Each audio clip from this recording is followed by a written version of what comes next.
Howdy Partners, episode 3 on your way here. Tim MacMahon with my, I don't want to say good friend. I would say my sort of kind of Texan neighbor, Michael C. Wright of NBA.com, former colleague at ESPN. And Mike, as you know, this is the YouTube show where we discuss the rest of the West, leave LA to Ohm and Dave. And I've seen you a lot this season, for better or for worse. Ran into you in Phoenix for the Mavs opener. You were here, not a great game against the Grizzlies, but you got some eyes on the Grizzlies when they came through Dallas. And those are a few of the teams that I really want to focus on.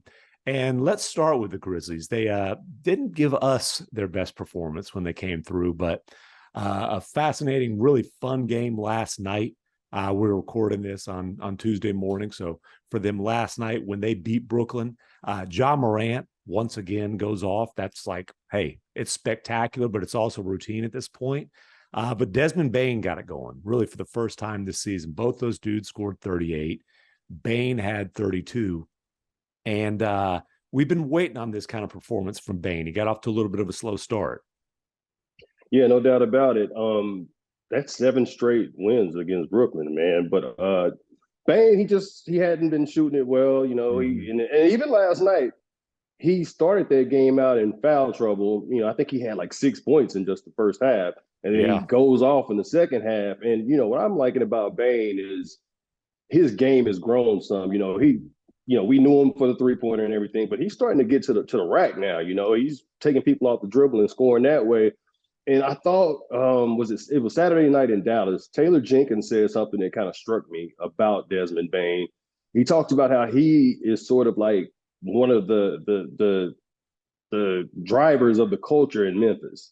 Mm-hmm. And I found that to be sort of impressive, just given the fact that we're talking Desmond is in his third year in the league, something like that. Yep. And so he's a young guy and he's already leading that culture. And you know, those are a bunch of dogs. Those guys have a culture that they're building, and it is something special. You got a bunch of young guys leading the way there, and I think that they're going to be good for a long time if they can kind of maintain what they've got. Yeah, and like I said, Bane's just in his third year. So his first year, he's the last pick of the first round. You know, they trade to get that pick. They really liked him, but a guy who's 4-year guy in college. His wingspan. He's got short arms. So he slips to the end of the first round. And then that rookie year's like, hey man, they got a nice 3-and-D guy with that last pick of the first round. Send him to summer league, have him play point guard, which isn't his position, but they wanted him getting used to handling the ball. And then he takes a big leap last year. Ja Morant got most improved player, but he gave the award, he gave the trophy to Desmond Bane, and he made that kind of a leap. And so when I went through Memphis during training camp, and I'm talking to people, and they said, man, Bane's going to make a big leap this year. I said, hold on. He made a big leap last year. They said, yeah, he's got another big one. He's taking another big leap. I said, okay, if he does that, he's right in the middle of the all-star conversation for guards in the Western Conference. And they were like, yeah, that's what we're trying to tell you. I said, okay. And he slimmed down a little bit. He admitted that he got too heavy last year. He was playing like 235, 240. His back acted up on him in that series against the Warriors. And he's like, you know what? I need to slim down. That the weight might not help the back. Felt like he needed to get a little bit quicker. And, to your point, when you talk about the way he was creating off the dribble, he's still strong. I mean, he still looks like a fullback, right? Yes. Like he didn't lose any weight in the biceps. I can guarantee you that. But he's got this little way about him where he can get in the lane and he uses that strength. He'll put a shoulder into a guy and be able to finish. And then you knew it was just a matter of time before he was going to start knocking down threes. I mean, this guy's been a knockdown shooter. Hit 7 threes in that second half. And you're feeling it when you get the ball and you're a few feet to the left of the Bear ear in the middle of the floor, the midcourt logo. It's like, yeah, this is a good look for me. Knock that thing down a rhythm. And so that's what we saw from Bane last night. The other thing, kind of the significant development for the Grizzlies last night, Dillon Brooks made his season debut. He was sidelined with a thigh issue, some thigh soreness. And he sat there and watched Jalen Green light them up. Although Morant lit the Rockets up more than Green lit the Grizzlies up. The Grizzlies win the game, but he sat there and watched Jalen Green give him 30-something. He sat there and watched Luka Doncic pretty much put a highlight reel together and then go sit down and chill for the fourth quarter. And so he came back. Now, season debut, here's Kevin Durant. Durant still got his, but this is a team that has been pretty bad on the defense, second to last in the league defensively this year. Dillon Brooks is back now.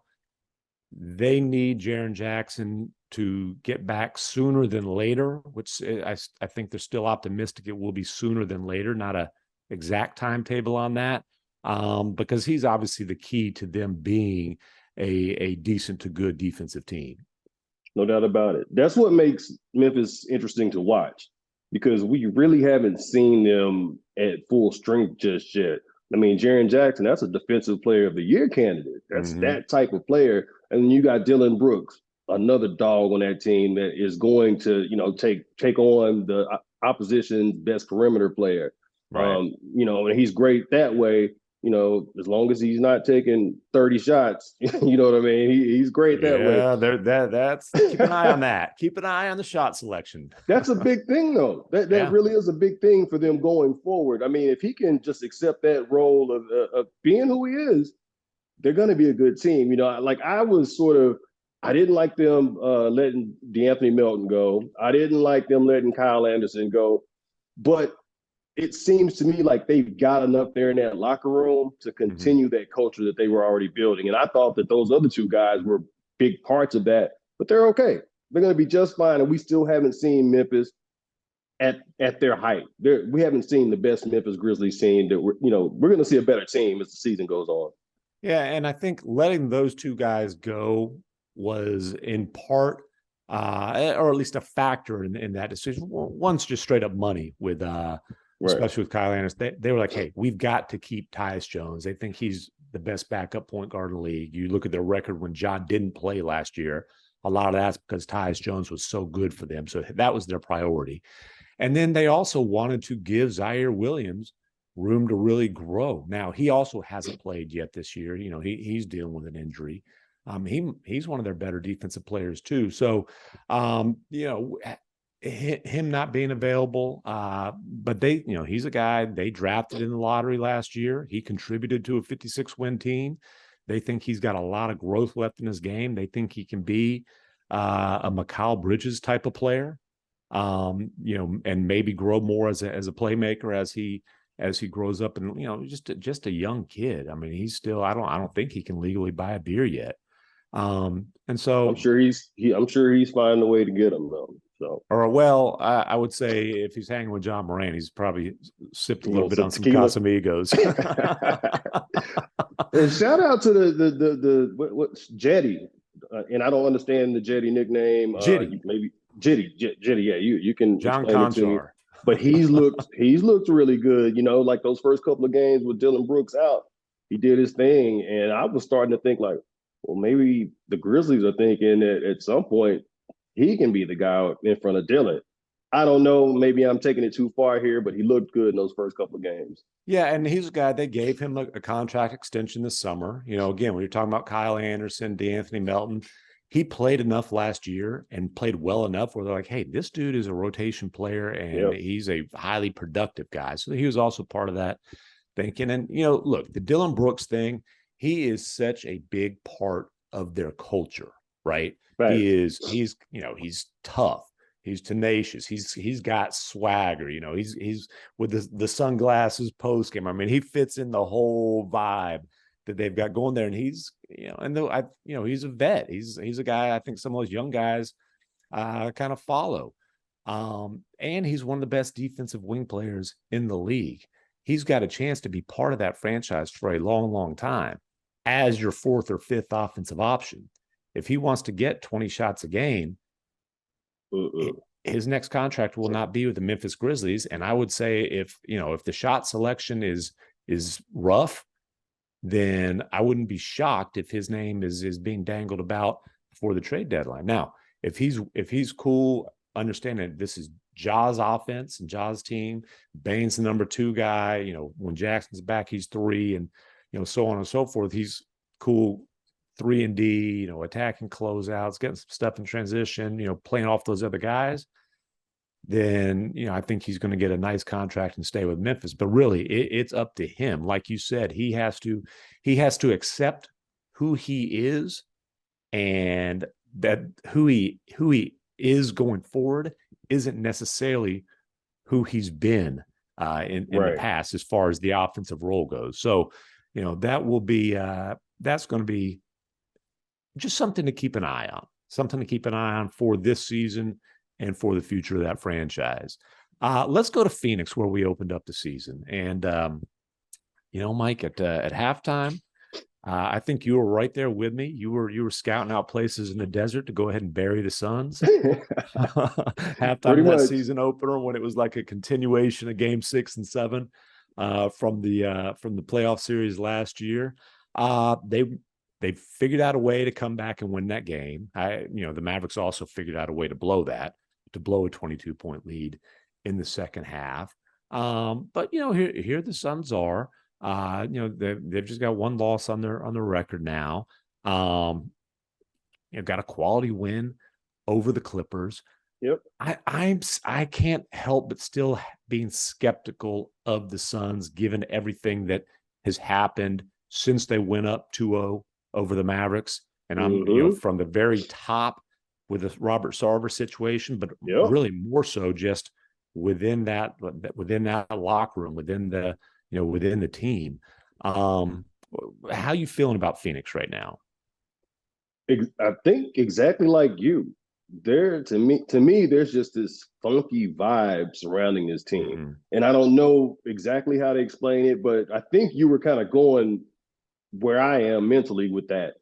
And that is, you know, like you said, first off, you had the DeAndre Ayton contract situation sort of dangling over their heads all last year. Okay, then you had the Robert Sarver stuff. And I thought Monty Williams did a masterful job of not letting that be a big distraction, because you didn't hear too much about either one of those things outside of the big stories when they first dropped, you know what I mean? And so you navigate that whole thing, and then you go into, you know, the playoffs or whatever, and that happens. That Game 7 happens. Game 6 happened. And then again, DeAndre Ayton, you know, you have the same situation with his contract again. And then he doesn't re-sign until the Suns basically match, you know, the offer sheet. Match or lose them for nothing. Right. That's what it took for that. They match that. Done. They show up to training camp. DeAndre Ayton's like, yeah, Monty and I haven't talked. And so that's a thing. I mean, it just, there's constantly something with them. And I just wonder Monty Williams is a great coach, and he's going to have to do a great coaching job this year of not letting these things become a distraction. I haven't even talked about Jay Crowder. I haven't even talked about Cam Johnson and his contract situation at the deadline that he didn't get. So to me, there's just this funkiness to it. And I don't know exactly how to explain it, but yes, I'm skeptical of them. And I just hope, because I like what they've done, I really hope that they can successfully navigate this and not end up in a situation where they're taking a step back. Because, you know, 2 years ago, they're 2 games away from a title. And then last season, I mean, they took a step back. I don't want to see them take another step back. Yeah, well, last season they win 64 games and then just get humiliated in the second round. And I always go back and compare them to the Mavericks of the late 2000s. You know, or the mid to late 2000s, where you're up 2-0, you collapse in the finals. You follow that up with the best record in the regular season. You have a historic playoff humiliation. And I'm telling you, there's just a black cloud that lingers coming off of that. And, you know, the Ayton stuff, it's not just the contract. I mean, the contract negotiations that were tense, and I'm sure he feels, you know, he got a max contract, but still feels disrespected. Now, it was by default almost, though. You know what I mean? You can play the violin music for the guy who feels disrespected getting max money, but, you know, it was a, hey, we don't think you're worth it, but have to pay it type of situation. But also, I know that DeAndre Ayton feels like he got scapegoated for Game 7. Remember, he played Yeah, 17 minutes. Him and Monty got into it. Monty basically refused to talk about Ayton after that game. The next day was like, it's I'm not talking internal. about him. And then they don't talk for months and months and months while the contract stuff plays out. And honestly, I agree with you about Monty Wood. He's a great coach. I think he's always been a guy who's done a great job establishing relationships with players, earning their trust. And man, that's why I just don't understand the approach in this particular situation. I just think that's going to be a difficult thing to navigate for them. And DeAndre Ayton has made it pretty clear of, hey, you know what? I bought into the role the last couple of years. I want the ball. I want touches. I want to be the player I think I can be. And so, keep an eye on that. And then, like you said, the Jay Crowder thing, mutually agree for a dude to make $10 million to sit at home while they look for a trade. Okay. Problem is you don't have any depth. Now, Damian Right. Lee says, the hell we don't. Which I scored 11 points and hit the game-winning shot in the opener. But it's a problem. And then I hesitate to say this because I've sounded this alarm. I know where you're going, and don't do it. Don't do it. Listen, I say this with hesitation, but Chris Paul, there's been signs that, you know what, he's as old as his birth certificate says he is. Now, again, I say it with all due respect and fully acknowledging that years ago, his last year in Houston, I thought he was on the decline. The Rockets clearly thought he was on the decline. The league did, given what the market was for him when he was on the trade block. Small sample size, early in the season, but some scouts that I've talked to have basically said the same thing. It's, hey, looks a little sluggish. Don't want to, sound any alarms, but just something to keep an eye on. And I'll be real honest.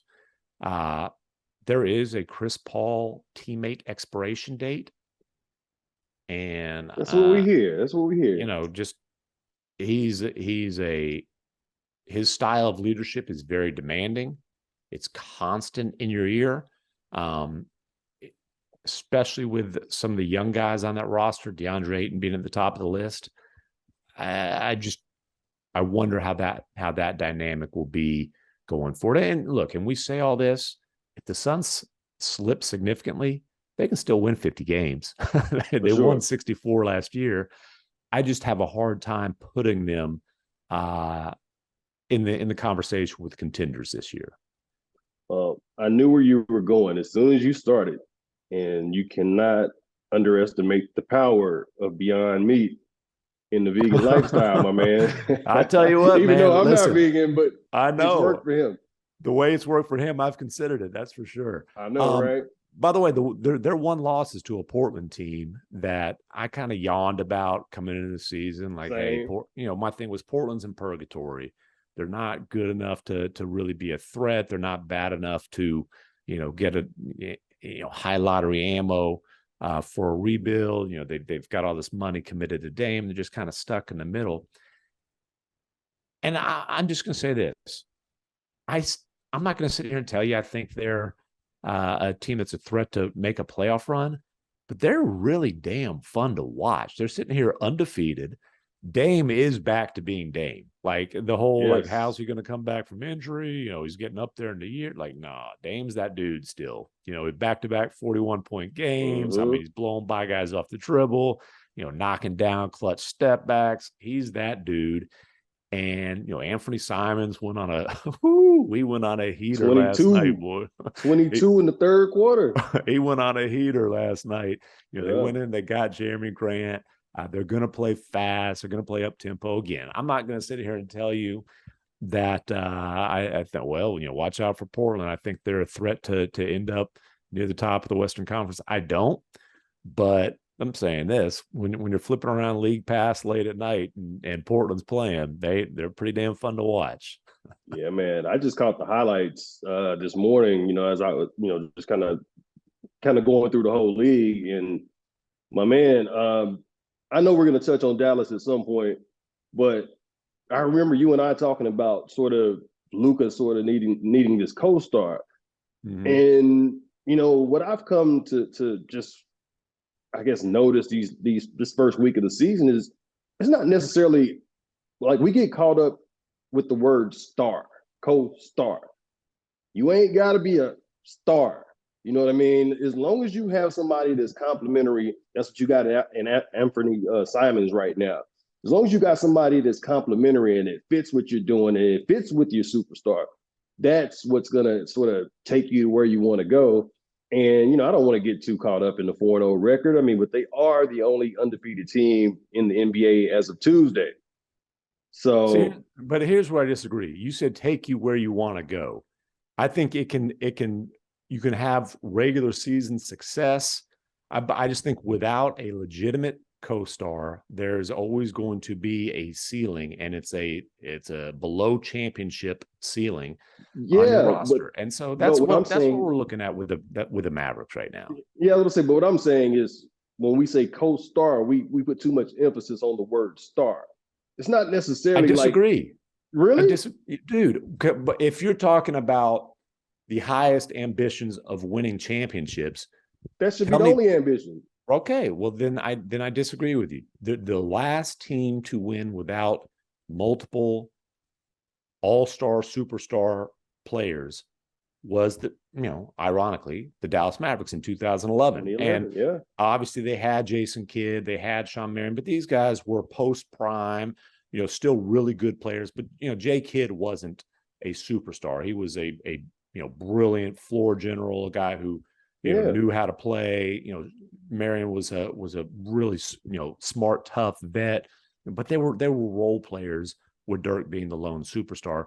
Since then, I mean, look at the teams that have won championships. They're all multiple star. And I mean, look, LeBron is the classic example. He never had that real legitimate co-star dude during his first stint in Cleveland. Goes to Miami, wins a couple championships, heads back to Cleveland. Kyrie is that guy. They're able to win a championship there. In LA, he needed to get Anthony Davis, that, another all NBA type of dude, to win a championship there. And we're not going to, that's all the Lakers talk we've got here, because we talk about the rest of the West and not LA. Ohm and Dave got plenty on their hands. Yeah. But what about the Bucks? I mean, would you hold on? I mean, Chris Middleton and Drew Holiday aren't stars. They're all stars. They're all-star caliber players. Okay. And Middleton is, I think both those guys they're great players. They're top. So they've got 3 top 25 players and 1 top, 1, 2, at worst 3. I mean, So that's what I think you have to have at least 2 guys. You got to have one guy who's right in the top 5 kind of conversation, easy. And then your second best player has to be somewhere in that 15-20 range, or 2 guys in the 20-25 range. And the Mavericks, the search continues. It's easier said than done. They still owe a pick for Porzingis. Christian Wood is not a co-star. I do think the Mavericks have he's been a really good fit in that 6-man role for them. But I tell you what, though, he is lighting the world on fire, and it's a great opportunity for him. It is. A guy who he's put up, the league knows he can put up numbers. He's yet to prove he can contribute to a winning team. He has that opportunity. And so far, to his credit, he has seized that opportunity. 50 points, 49 minutes. It's 2 games. The defensive end is always going to be the question. He's at least putting forth effort there. He's got Sean Sweeney, the assistant coach, in his ear. By the way, the first time I have seen Sean Sweeney coach in anything but Air Monarchs, it took Luka getting the signature shoe. The whole coaching and support staff is wearing the Luka ones, with the exception of God Shamgod, because Matt's got his own coach. He's got his own shoe deal with Puma. But Sean Sweeney, if Christian Wood continues to listen to Sean Sweeney, let Sweeney kind of really be a force as far as his day-to-day existence, I think it could really work out if it gets to a point where Wood is, looking at his numbers and why am I not starting and I need more and I'm an all-star. I think it's going to be problematic. The thing is, though, the numbers speak for themselves. I mean, 25 off the bench, the first 2 games. So, that's there. But to me, Christian is sort of at a crossroads in his career, if you really look at it. I mean, what is it? 7 teams, 8 years, something like that. And, at some point, maybe earlier in your career, you were like, oh, these teams don't understand my talent, blah, blah, blah. They don't know how to use me. Well, once you get to this point, it's like, well, maybe the problem was me. And now, you have a level of humility with how you deal with the situation. And you're playing with a star in Luka Doncic. And you can tell when you watch these guys play, they're having the time of their lives. Like that one lob they threw. Did you see how excited Luka was? I mean, Luka was more excited than Christian Wood. And the thing about, and this might be a factor in the Mavs blowing leads sometimes, but when the Mavs get a big lead and Luka might get a little bored, he starts hunting for highlights, boy, and woo, he's going behind his back, he's lobbing it up. I ain't mad at him. No, it's fun to watch. The assist off the glass, though. No, it wasn't an assist. Was that an assist or was it a missed layup? The assist it was not.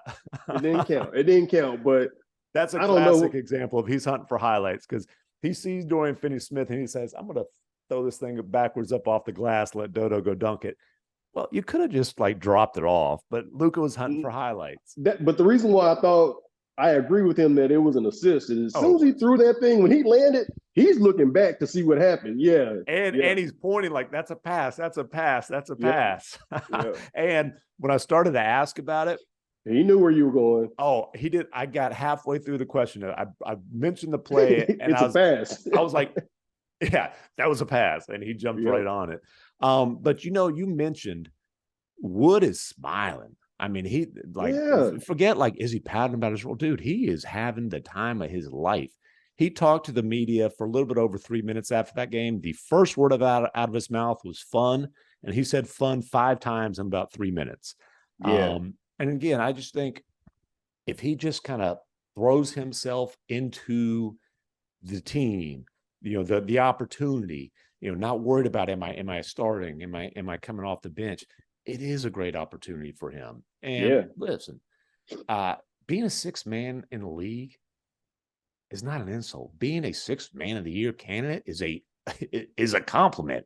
And you look last year, 6th man of the year, Tyler Hero, he got paid. $120 million guaranteed. Now, that's a rookie extension for a guy who's ascending. Okay, 6th man of the year before that, Jordan Clarkson, 4 years, $50 million with NBA inflation. It might be $70 million next year. I mean, he has an opportunity to prove he's a really good fit on a team that has big time aspirations over the next, 3-4 plus years, and seize it. Or you can confirm that, hey, there's a reason your reputation wasn't the greatest. It seems like a pretty simple decision.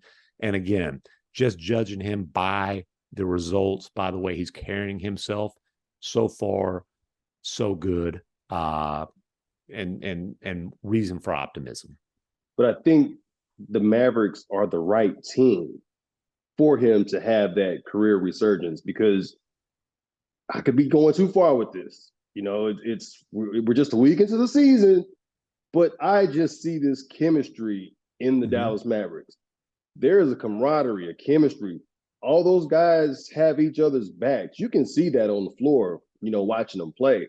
And so, when you're playing on a team like that, it makes you more willing to embrace that secondary role. And let's be real here. We're saying secondary role. He's, coming off the bench. He's the second leading scorer, basically, coming off the bench. Well, you look at usage rate, he's up there with Luka Doncic among the league leaders. Trust me. And it's just again, when I talk to scouts and executives around the league, they've always thought, the last couple of years I've talked to them about Christian Wood, because obviously the Rockets have been dangling in the trade market, and they've seen him as a 6-man type. And it's a situation where it masks his defensive deficiencies. And the second half of the first quarter, second half of the third quarter, Luka plays the whole first and third. Yep. And so you're going to have an opportunity to play against second units with Luka Doncic for, several minutes per game. Yep. You are going to have a chance to really feast. And he's done exactly that. And, what you're talking about with guys on this team, kind of the camaraderie, I give Jason Kidd a lot of credit there because it was. What about Luka? What about Luka, though? I give Jason Kidd more credit for that than Luka. And I give guys like Dorian Finney-Smith more credit for that than Luka. Because here's the thing. Luka, when things are good with Luka, he definitely plays with a joy. And that can be contagious, but it can go the other way with him too. He can be up and down emotionally.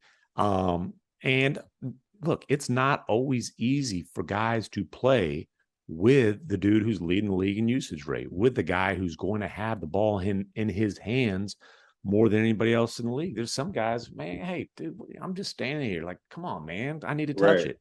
And you have guys like Dorian Finney-Smith, like Reggie Bullock. Those dudes do dirty work. They're going to guard the two best players on the other team every single night. They're going to space the floor. Some nights they might get 12 or 13 shots. Some nights they might get 2 or 3. They are never going to grumble. And that's the thing. One thing that really, you saw this happening with the team last year, and it definitely was a factor in their playoff success. Maxi Kleber is another one of those, type of guys, a 3-and-D. Hey, just what do I got to do to help this team win? There is role acceptance and there's role enthusiasm. These guys had role enthusiasm.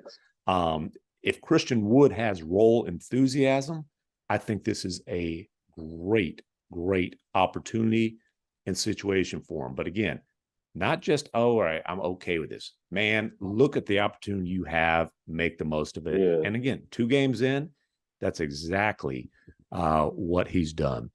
The other team, Mike, we've got to hit on. Really, two teams we got to hit on. Hey, have they already forgotten what we saw in Vegas? Have they forgotten Victor? Have they forgotten Scoot? What the hell are the Spurs and the Jazz doing, man? These teams, Spurs blowing out Minnesota, whooping up on the 76ers.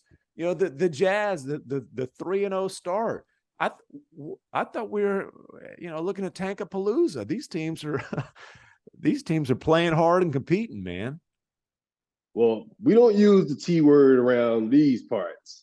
But I will say that you're talking about these parts being you are speaking from San Antonio. You are a San Antonio resident. No. I am a San Antonio resident, but I also work for NBA.com. We don't talk about stuff like that. We don't acknowledge the obvious. But you're talking about like 2 young teams, man. I think the Spurs have like maybe out of their starters, they might have like 2 that can actually go buy a drink. They got a bunch of babies. They go out to dinner with Pop. They got to order sparkling water. They can't partake in the wine. Right.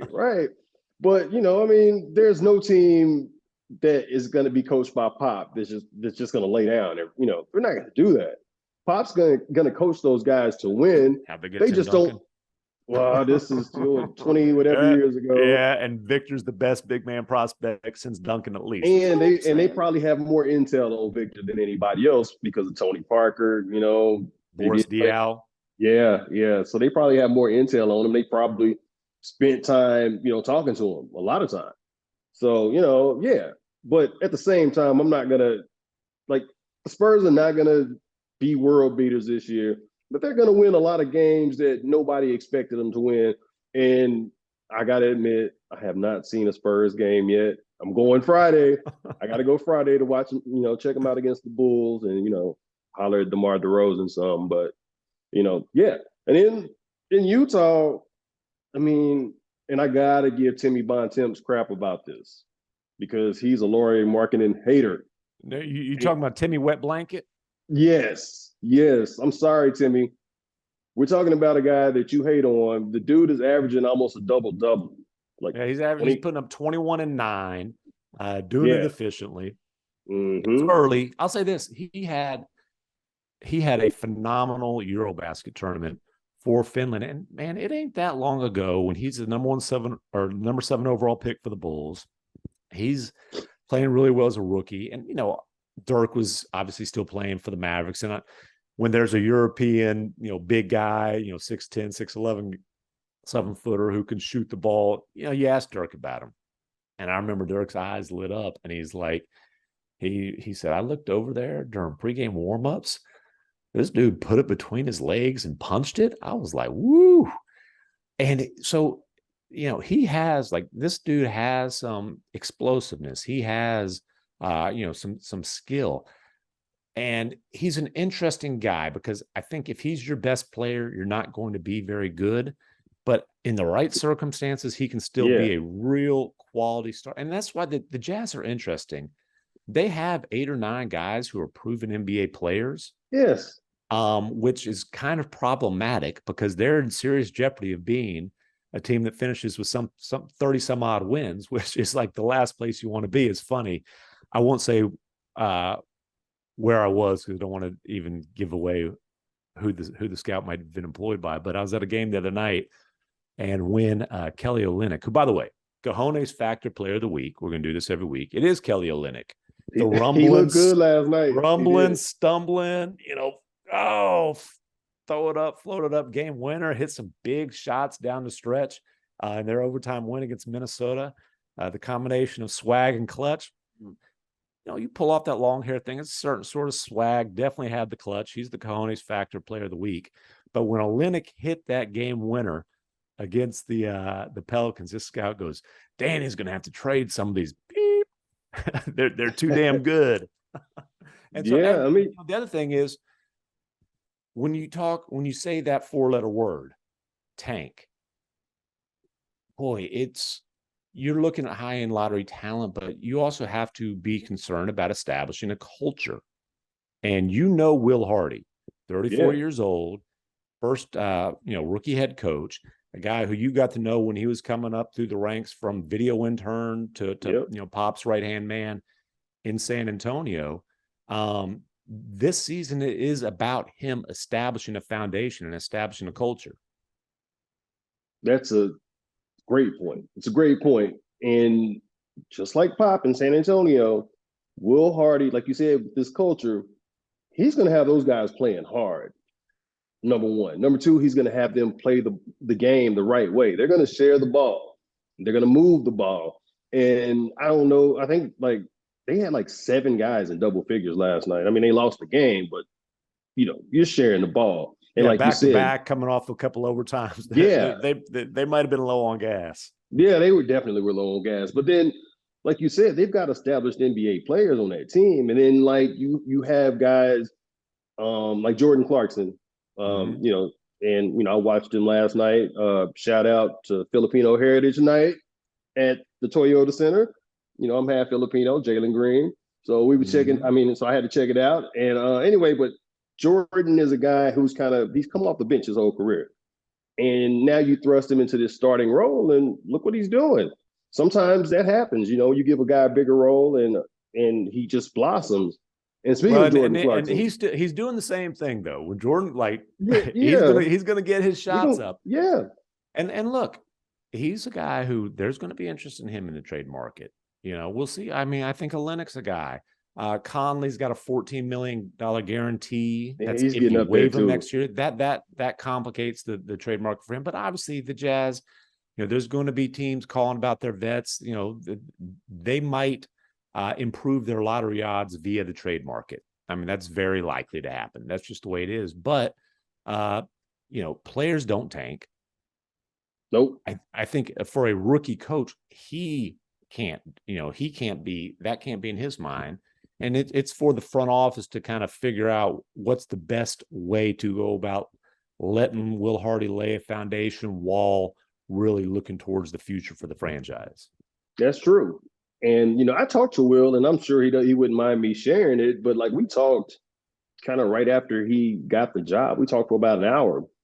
And, one of the things he told me was just the way they've sort of empowered him to, like you said, establish that culture. But also, he feels like the organization has his back. So, he got a 5-year deal as a rookie head coach. I'd say that's getting his back. Yeah. And I don't know, maybe it's counterintuitive to think that okay, Will's going to coach these guys and they're going to get 30 something wins, and it's not going to be good for their draft chances, whatever. I can't use that T word, but the most important thing is the culture. And it's hard because their whole roster for the most part is pretty experienced. At one point I was playing a who he played for game. Like, I saw THT in the game and I was like, wait a minute. And totally forgot about the Patrick Beverly trade, and you got Rudy Gay coming off the bench. That dude gets buckets still. So Jared Vanderbilt, he's still a guy. He's not a puppy, but plays hard too. Still a young guy. He's going to play hard. He's a legitimate NBA player. Lauri Markkanen, second contract, but still a young guy, has a lot to play. Again, for better or for worse, they have a legitimate 8 or 9 man rotation. They just don't have they don't have these star level players, and ultimately this is a star league. True that. And you got Colin Sexton. I mean, it's interesting to watch these guys, but they finally came back down to earth last night. So, let's maybe pump the brakes a little bit on them being too good. We don't know yet. Yeah, well, I do. We need to revisit. I need to check in on Zach Lowe to see if the Jazz are still dead last in the league pass rankings. The uniforms are fun to watch, but they're fun to watch too. I mean, to me, if you're going to rank them last in league pass, they got to be a boring team to watch. You know what I mean? Like, the Jazz are still pretty fun to watch, and again, that style that they're going to play with Will Hardy is going to, breed excitement because they're going to move that ball. They're going to share it. They're going to shoot threes. So I got to ask Zach about that. Last? It wasn't very nice. He said really, really mean things about those god-awful highlighter yellow uniforms. I can't believe he was so rude about They are ugly. They are ugly. I'm sorry. Will, if you're watching this, man, y'all got ugly uniforms, bro. He didn't design them. He didn't design them. All right, that'll do it for episode 3 of Howdy Partners. Michael Corleone Wright, appreciate you joining me, man. Adios, amigos.